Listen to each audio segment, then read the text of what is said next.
Hi സുഹൃത്തുക്കളെ, നമസ്കാരം. ഇന്ന് ജൂൺ 22.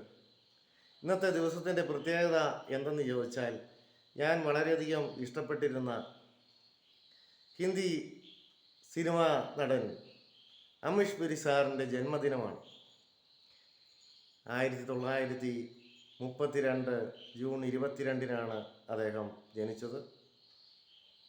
അദ്ദേഹത്തെ പറ്റി പറയുമ്പോൾ അദ്ദേഹത്തിൻ്റെ സിനിമകളെല്ലാം തന്നെ ഞാൻ കാണുമായിരുന്നു. ഇപ്പോൾ പെട്ടെന്ന് എൻ്റെ മനസ്സിലേക്ക് കടന്നു വരുന്നത് 1989 ഞാൻ ഫസ്റ്റ് PDCക്ക് പാല സെൻറ് തോമസ് കോളേജിൽ പഠിക്കുമ്പോൾ ഇറങ്ങിയ ത്രിദേവ് എന്ന് പറഞ്ഞൊരു സിനിമയാണ്.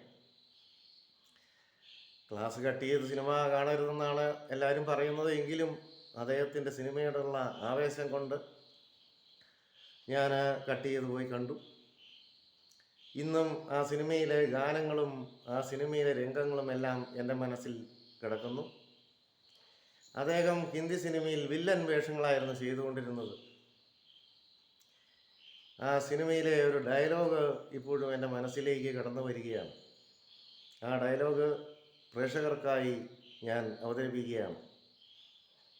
പാവ് സേ ധർത്തി ഘടി ഘടി ഘടി, अधर्म से आसमान आसमान आसमान, अत्याचार से काफी इंसानियत, राज कर रहे हैवान हैवान हैवान, जिनकी होगी ताकत अपूर्ण, जिनका होगा निशाना अधेर, जो करेंगे इनका सर्वनाश, जो कहलाएंगे ത്രിദേവ് ത്രിദേവ് ത്രിദേവ്.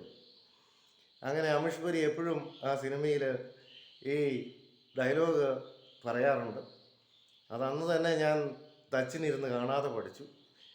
അതിപ്പോഴും ഇടയ്ക്ക് ഞാൻ കൂട്ടുകാർക്കിടയിൽ അവതരിപ്പിക്കാറുമുണ്ട്. ഇതൊക്കെയാണ് അമീഷ് പുരി സാറിനെ പറ്റി പറയുമ്പോഴുള്ള കാര്യങ്ങൾ. അദ്ദേഹത്തിൻ്റെ ആ ഡയലോഗ്, ആ ഘനമുള്ള ശബ്ദം ആയിരുന്നു എനിക്ക് ഏറ്റവും ഇഷ്ടപ്പെട്ടത്.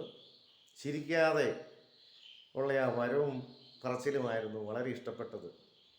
പാപ് സേ ധർത്തി ഘടി, അധർം സേ ആസ്മാൻ, അത്യാചാർ സേ കാഫി ഇൻസാനിയത്ത്, രാജ് കർ രഹേ ഹൈവാൻ, ജിൻകി ഹോഗി താക്കത്ത് അപൂർൺ, ജിൻകാ ഹോഗാ നിശാന അഥേർ, ജോ കരേംഗെ ഇൻകാ സർവനാശ്, ജോ കഹലായെംഗെ ത്രിദേവ് ത്രിദേവ് ത്രിദേവ്. ഓക്കെ സുഹൃത്തുക്കളെ, അപ്പോൾ അദ്ദേഹത്തിൻ്റെ ജന്മദിനത്തിന് എല്ലാവിധ ജന്മദിന ആശംസകളും ഞാൻ നേരുന്നു. അദ്ദേഹത്തെ ഇഷ്ടപ്പെടുന്ന നിങ്ങളും നേരുന്നു എന്നെനിക്കറിയാം. നന്ദി, നമസ്കാരം.